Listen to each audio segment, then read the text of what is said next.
You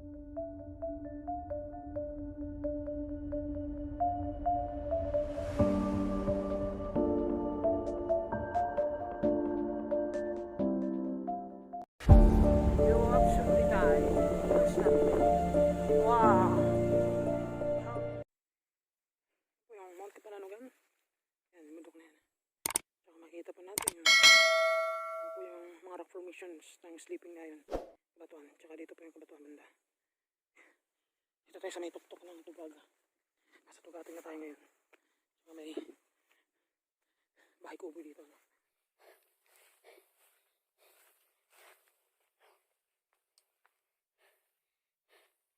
Pwede na eh.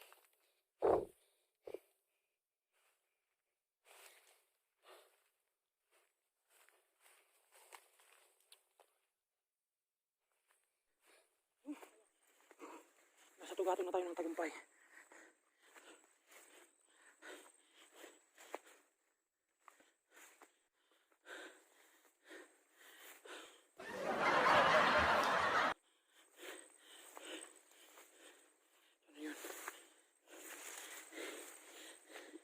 So we are currently here at the top of the mountain, which below the Panis. So this mountain, this peak, actually called by Magdalena as Panis Mountain, or Bukit Nina Panis, because this belongs to Panis, which lives in Mapanas, Northern Samar. Now we are at the top of this mountain between Tubag and Lutu. But definitely this peak belongs to Lutu and belongs to Mapanas. Imagine that I travel here more than an hour and a half just to get in this beautiful and vegetation mountain. How much more in Mapanas? It's a long way. So we're going right there. This way. Guys. See my little puppy? Oh, how adorable. He's very curious in that butterfly. Well, we're heading this way. And absolutely, we've been in here last week, I believe.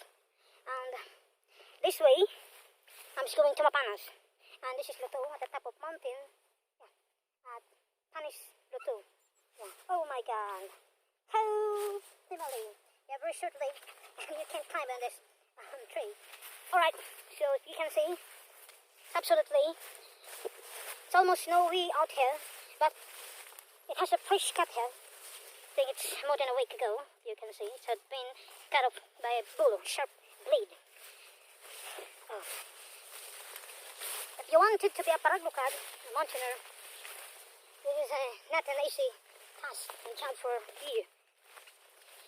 Well, it will eventually challenge your body. Wow. But I've been here 7 years ago, and I enjoy hiking. So, you'll see, you see the wind blowing? It's very dangerous to stay right at the foot of this coconut tree, because it has coconut fruit, and if it falls you will absolutely die instantly. Wow, how amazing this fresh air. Come on, let's go. Guys, almost, I think, 7 years ago, I've been here. No, nandito ako. Nakapunta na ako dito. Tsaka dito, kung makikita ninyo, ay may mga fences dito. So, may dating ganda dito. Sinasabi ko, ito, nakikita natin. So, lumapit tayo na konti para makita natin. So, may sapa. Kita natin sapa ito. Tsaka dito, ano, ayan o. Guys, may parang fish pond siya dito. No? Actually, man-made na fish pond siya. 7 years ago na dito tayo. May mga pato dito. May mga baby. Ayan. Tapos, may bahay doon. Ano na yan. Tsaka yung may-ari ito ay taga Mapanas. So, napakapayat ng pamumuhay. Pero now, it's abandoned. Pero dito pa rin itong fish pond na to. Tsaka, may mga isda pa rin dito. Alam ko. Sayang. Tayo dito.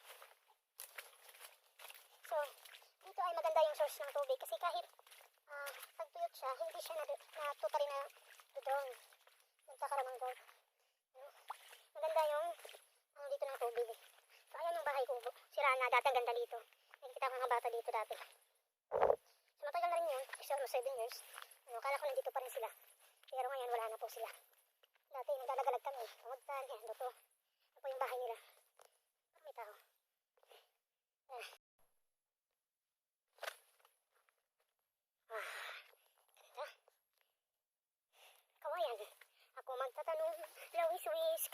Yan, Bagakay. Basta Bagakay. Yan ang pagtagawan dito. Close na close, oh.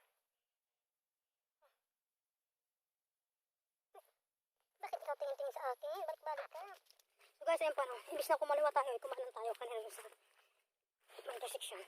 Sana ito ay papuntang Panas, papuntang Kilangit, tapos bababa na lang tayo, tapos village na. Yan.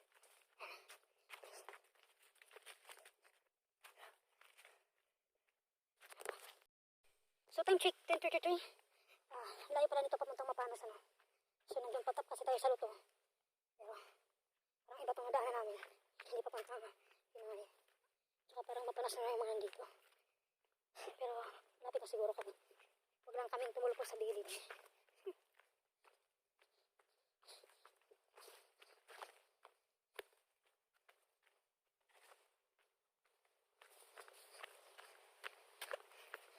Hindi ko alam kung saan na to. Hindi na pamilyar tong mga daan na to sa akin. Kasi wala na tayo sa may magtaon. Tinitingnan ko sa Google Map, ano.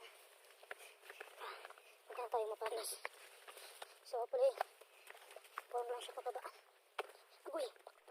Yan tayo guys. Nasa may rice field tayo ng Mapanas. Ayun yung ano, ginagawang location center tsaka galing tayo dun sa Luto. Sa Makarawod. Sinayin to yan, hi. Hingan, hi. Ito yung rice field ng Mapanas. Kanina, yun na.